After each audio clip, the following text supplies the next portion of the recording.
Hey guys, Jacob with Jacob Comics. Happy new comic book day, February 15th, 2023. I hope all you guys found out all your comic books, whether you get them mailed to you, in your cubby, on your local comic shop wall. However you guys get your books, I hope you found all the comic books that you're looking for this week. I know I did. I am sorry about the late upload this evening. I actually had to travel out of town again to pick up one issue that for whatever reason didn't arrive in town, and I just couldn't wait, so I had to go out and grab it.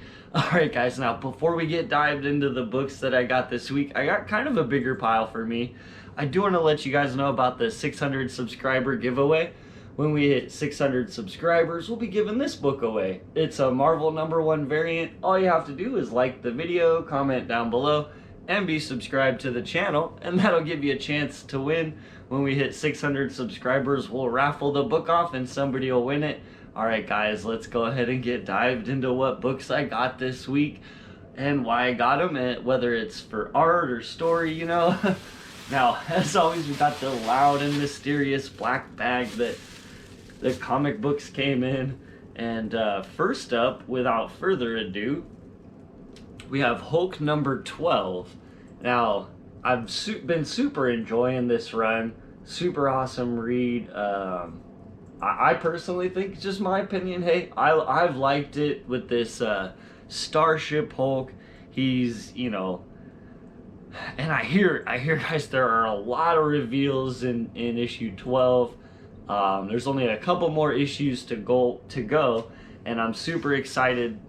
You know, he's supposed to be fighting Titan, and yeah guys, I'm pumped about it. I can't wait to see to read this issue and the next two, which I believe that's gonna be the end of the run there.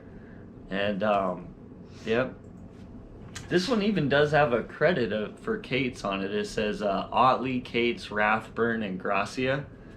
So yeah, well, as always, I'll probably get a review of that one up, especially if it's a really good read. Next up, oh, check this out. This cover is so awesome. I'm tempted to submit it, but I only got one. It is super awesome. It's a super awesome J. Scott Campbell cover. Maybe cover of the week, at least for the books that I got. It's the cover. It's the most fire cover that I picked up, I think. Although they're all awesome, this one's really interesting. How we have, you know, Mary Jane's in a taxi, Black Cat's on top of it, and they kind of have the, you know, the name of the title is buried in the artwork. It's very interesting. It's a very interesting title. It has a lot of movement. I really dig it. And additionally, I've been enjoying this run. The first two issues were Dark Web tie-ins, and you know, Mary Jane has, you know, not to spoil too much guys, but Mary Jane has these new powers. She's kind of a superhero in her own right. It's really interesting, and you know, these two definitely have an interesting dynamic, especially with the fact now that we have, you know, Black Cat's pretty much dating Peter, and MJ and Peter have called it quits. So these two definitely have an interesting dynamic, as, you know, they're besties. But it's interesting that, you know, one's now dating the other's former, basically, husband for many years. Alright guys, next up, we dive into another Spider-Man title that's completely ignoring everything else that's going on, for the most part, outside of the fact that MJ and Peter are broken up. It is totally doing its own thing. It is Dan Slott and Mark Bagley's Spider-Man title. I can't say that I've super been enjoying this one. It's been a slight recommend. This is from what I hear, I believe this is the last of the End of the Spider-Verse story arc that they had, and yeah, I mean, I'll just be really honest. I'm hoping that wraps up decently enough. Maybe there's one more issue. I'm really kind of just waiting for the next story arc. there's so many characters in this one. It's all over the place. We've got, you know, I don't want to spoil it in this show. There's just a lot of characters. There's not really much of a focus on our main protagonist, Peter Parker. He's not there, you know, and we've got these other characters that we're focusing on, and a couple of them are interesting, but nobody is given enough spotlight anywhere for me to really feel like there's a super standout. There are a couple of slight standouts, such as Night Spider, which is basically like a Felicia. What if Felicia was bitten by a radioactive spider character? It's Black Cat. So what if Black Cat was bitten by a radioactive spider and had spider powers? She's kind of interesting, but that ground has definitely been tread a lot. And this one, at least I personally feel the weight of that. Alright guys, so moving out of Spider titles, moving into X titles, we've got Marauders number 11. This new start here with the story arc has been fun. You know, it's not everybody's cup of tea. I'm having fun with this recent little bit here, because you guys know me and my 2099 obsession. So we do have one of the bad guys from the X-Men 2099 run who made his first appearance in an X-Men 2099 book, who's kind of making a comeback here, and it's been fun to have him as an antagonist. It reminds me of some of the good old days. And Steve Orlando, he's the guy that wrote the recent 2099 crossover, and as stated, he's a giant 2099 fan as well. And so he's definitely bringing some of the characters in, and it's fun, you know.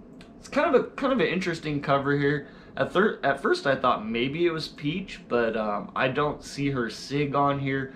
So I actually think it's someone else. We'll have to check it out. Maybe it's Carlini. I don't know. That's the interior artist.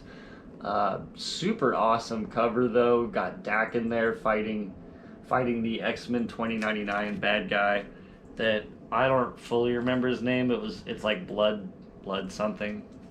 I don't know. He's a mutant. Kind of a disfigured mutant that doesn't fit into society, right?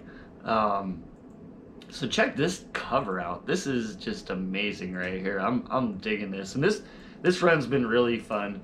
Wolverine has just recently found out what Beast has been doing. If you guys don't know what's going on in X-Men, no spoilers here. Just basically like this, what's going on. Overarching, been going on for years now. Beast is a bad guy kind of now.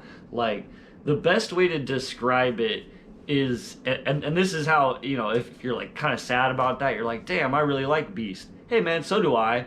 But it's a very interesting take on the character they've been running with for the past couple years, where Beast is like this scientist that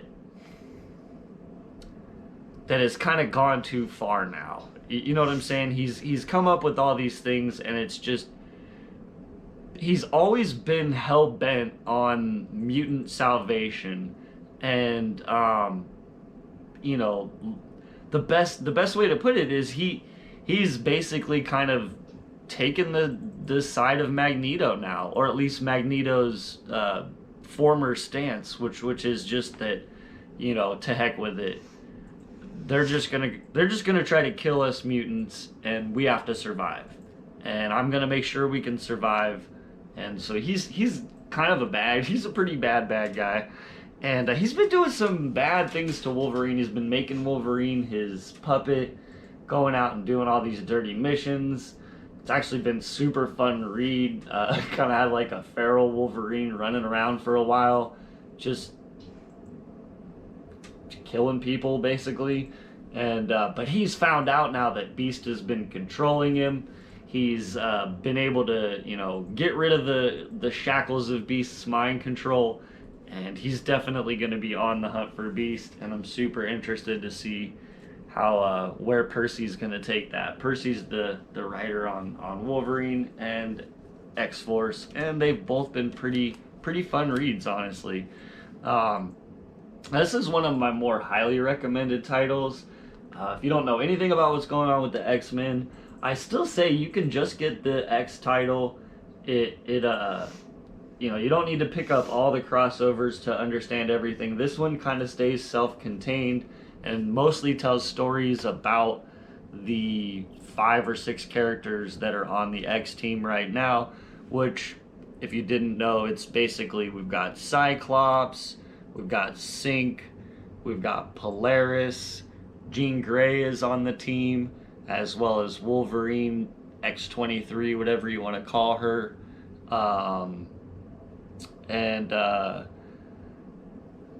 I think I missed Forge. Is kind of felt like he's on the team, but he's not. He wasn't shown as being part of the team. And yeah, that's kind of, you know, it's kind of a small knit group, and they're really telling a lot of cool stories about Sync. Honestly, if you're a fan of Sync, I definitely recommend the last few arcs, and that's kind of what the last couple issues have been about. And I feel like we're kind of starting a new story arc with issue 19, so it might be a good jump on point. Hopefully I'll get to a review of this one if it's super good, and you know, if it is a good jump on point, I will let you know later this week in the review. And lastly, like I said, I got a bigger stack this week. Lastly, we have Batman Incorporated number 5. We actually got the review of this up on the channel yesterday. It's been a super fun read. This was the wrap-up of the first initial story arc, with Phantom 1 as the bad guy, who's this guy right here, kind of really taking it to Ghostmaker as much as he can, and you know, setting up the allies of Ghostmaker and setting up the allies of his foe Phantom 1, and they both kind of have these bat teams, one funded by Lex Luthor Corp, and that'd be Phantom 1 and the bad guys, right? The bad bat team. And we have the good bad